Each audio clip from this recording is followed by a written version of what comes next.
初の外人ですね。いや、1万人ぐらい入るようなところですごい大きいところで、いやー緊張してました。飲まれた感じですね。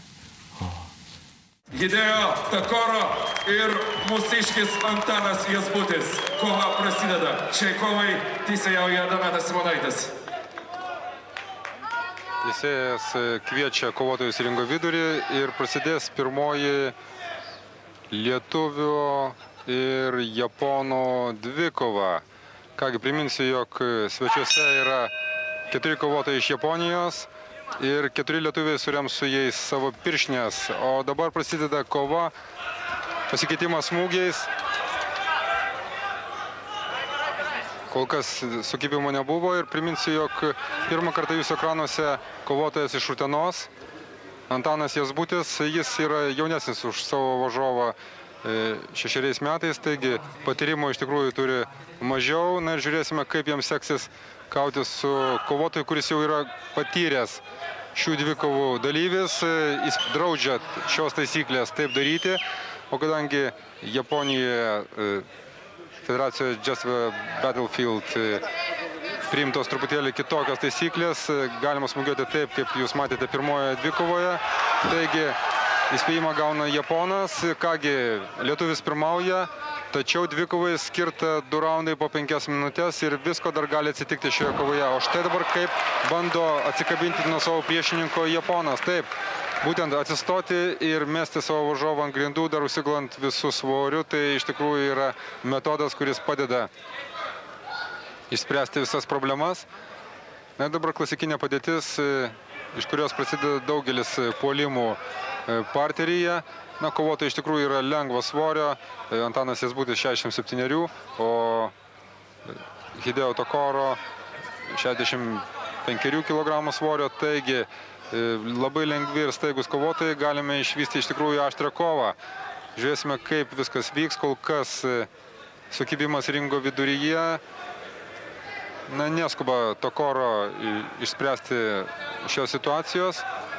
Ir gali būti, jog teisėjas įsikiš ir paprašys kovotojų švelniai vėl pradėti dvikovą ringo viduryje.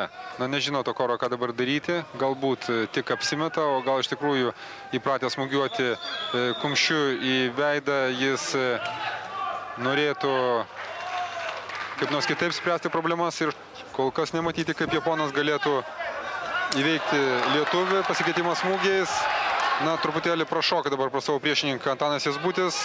Nedėkinga padėtis, užeina iš už nugaros priešininkas ir dabar apžergia savo varžovą yra Hideo Takoro. Taigi čia yra galimybė atlikti skausmingą veiksmą. Prasidėjo 4. dvikovos minutė, 1 raundo minutė. Ir atrodo atsispyrė nuo savo varžovo dabar Antanas Jasbutis, taip atsisuko veidu į priešininką. Sukabino dabar kojomis savo varžovą. Trikampis smaugimas, žiūrėsime, kas bus. Hideo Takoro nejuda. Atrodo dabar gerai sukabino savo varžovo sprandą Antanas Jasbutis. Ką darys Hideo Takoro?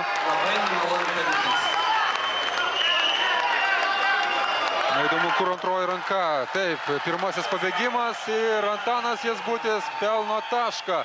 Kągi, labai netikėta, tačiau patyręs Japonas įkliuvo į lietuvio spąstus ir prarado tašką. Kągi, išdidumu, tačiau pralaimėti kovą štai taip greitai nesinori ir Hideo Takoro griebėsi ringo virvės. Dabar suaktyvėjo Japono veiksmai, jis vėl prasiveržė prie savo varžovo. Vėl bando jį apžergti, tačiau šį kartą sutrukdo tai atlikti jam Antanas Jasbutis. Sukabino kojomis savo vieną varžovo koją, taip tiesiog trukdydamas jam judėti, tačiau aplinkui ratu eidamas Hideo Takoro vis dėlto bando praeiti pro visus Antano Jasbučio gynybinius įtvirtinimus.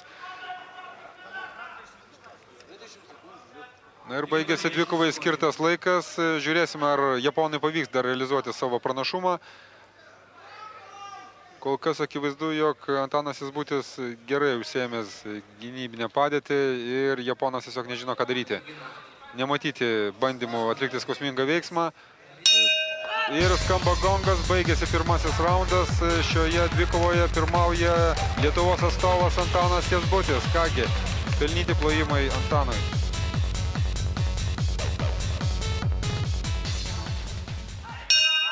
Antrasis dvikovos raundas prasideda. Dabar Hideo Tokoro neturi ką prarasti. Susikibimas ringo vidurė, pasikeitimas smūgiais. Priartėja prie savo varžovo Hideo Tokoro, įspaudžia į kampą. Sukibimas. Ir dabar turbūt taip, pasineša į ringo vidurį. Atsuka savo varžovą į nugarą. Antanas Jasbutis spėja atsisukti. Tokoro spaudžia savo varžovą. Taip, padvigubina jėgas dabar Japonas. Japonas stengiasi pasmaugimo veiksmą padaryti. Apžvelgia savo varžovą, Hideo Tokoro ieško galimybių atlikti skausmingą veiksmą, tačiau šioje padėtyje netaip lengva išprovokuoti klaidai pasiruošusi varžovą.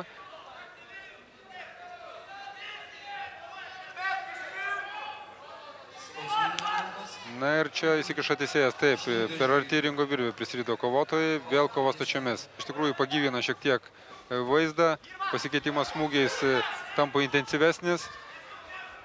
Tačiau priminsiu, gulint parterėje smūgiuoti veidą negalima ir tuo negali pasinaudoti Hideo Tokoro, kuris yra įpratęs tai daryti. Viršuje Japonas, tačiau dabar Antanas Jasbutis užsiėmė tikrai patogią padėtį ir Japonui reikia demonstruoti, ką jis sugeba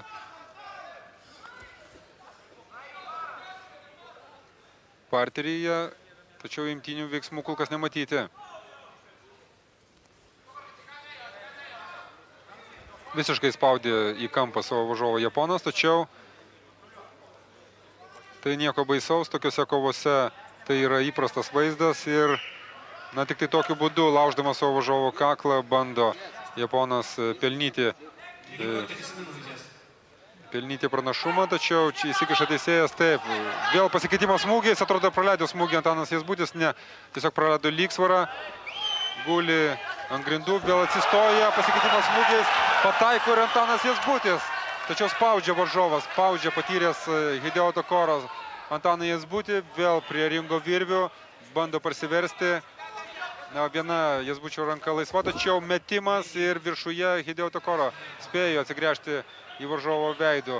Antanas Jasbutis ginasi ir priminsiu, Hideo Tokoro pralaimė, jam būtinai reikia išplėšti pergalę šioje dvikovoje skausmingų veiksmų arba smūgių, tačiau Antanas Jasbutis ginasi, atrodo gerai įsikabino dabar į jo ranką. Hideo Tokoro skausmingas veiksmas, bando įsivaduoti, Antanas Jasbutis traukia ranką, Hideo Tokoro tęsia puolimą. Tačiau atrodo išsivadavo dabar Antanas Jasbutis. Ne, vėl įkliuvo ringo viduryje, skausmingas veiksmas. Ir rytasi prie ringo virvių, pabėgimas. Spėjo prisiristi prie ringo virvių Antanas Jasbutis. Graži buvo Hideo Tokoro kontrataka. Tai vyko ringo viduryje ir, aišku, garbė Uteniškiui pavyko jam prisiristi prie ringo virvių. Prarado tašką Jasbutis, tačiau jis pirmauja dėl to, kad Japonas yra gavęs vieną įspėjimą. Tačiau smūgis neakcentuotas. Ir vėl artėja prie savo priešininko Hideo Tokoro, pavargęs. Ir Antanas Jasbutis nebe toks aktyvus, nebe taip greitai traukiasi. Hideo Tokoro tarsi smauglys įsikabino dabar į savo varžovą. Guldo ant grindų. Taip, apžergia priešininką. Viskas vyksta arti ringo virvių. Taip ir prasidėjo paskutinė šio raundo minutę ir Hideo Tokoro turi skubėti. Taip, jis turi iniciatyvą, neginčiamai tikrai turi iniciatyvą, tačiau galutinio veiksmo kol kas nematyti. Tai pasiruošimas alkūnės sąnario laužimui. Žiūrėsime, ar pavyks išplėšti dabar savo priešininko ranką Japonui. Štai bando užkišti dabar ranką. Ir visai baigėsi dvikovai skirtas laikas. Praktiškai už ringo virvių išriedėjo abu kovotojai, tačiau teisėjas nestabdo šios dvikovos. Ir Hideo Tokoro bando išskirti priešininko rankas. Apeliuoja dar į teisėją tuo, kad Antanas Jasbutis smūgiuoja koją į veidą.